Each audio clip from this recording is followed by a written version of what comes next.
Dokumenti esklusivi li ppubblikati l-gazzetta Kullħadd iqajmu dubji dwar dak li l-eks ministru nazzjonalista Tonio Fenech qal lill-ġurnalista Żvediża li qed investiga l-każ tal-Falcon funds li tiegħu Tonio Fenech hu direttur.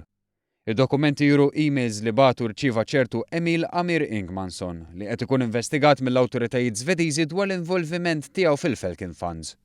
Id-dokumenti juru emails, waħda minnhom intbagħtet fl-10 ta' Novembru tas-sena li għaddiet minn Ingmansson innifsu iffirmata bil-logo Falcon Funds. Ħaġa li tqajjem suspett li Ingmansson kien mitħla sew ta' tmexxija tal-istess fond.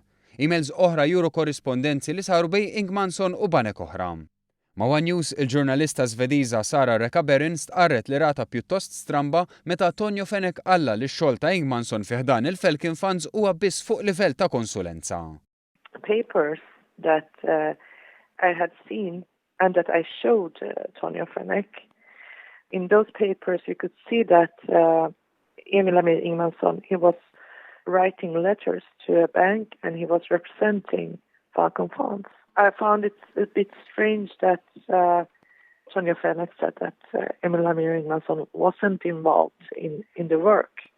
Anke meta intervistat lil Ingmansson innifsu rata pjuttost stramba meta qalla li mhux involut fil-Falcon Funds.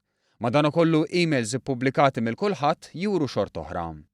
Tal-Falcon Funds qatt iridu jroddu lura l-miljuni lill-Aġenzija Żvediża għall-Pensjonijiet, flus li kellhom jintraddu lura 4 xhur ilu, però tal-Falcon Funds naqsu milli jagħmlu dan b'konsegwenza li l-Aġenzija Żvediża ddeċidiet tieħu passi kriminali. Rekaberin qalet li l-investigazzjoni tal-Pulizija Żvediża hija estensiva ferm tant li diġà tkellmu ma' xi nies mill-Istati Uniti u r-Renju Unit.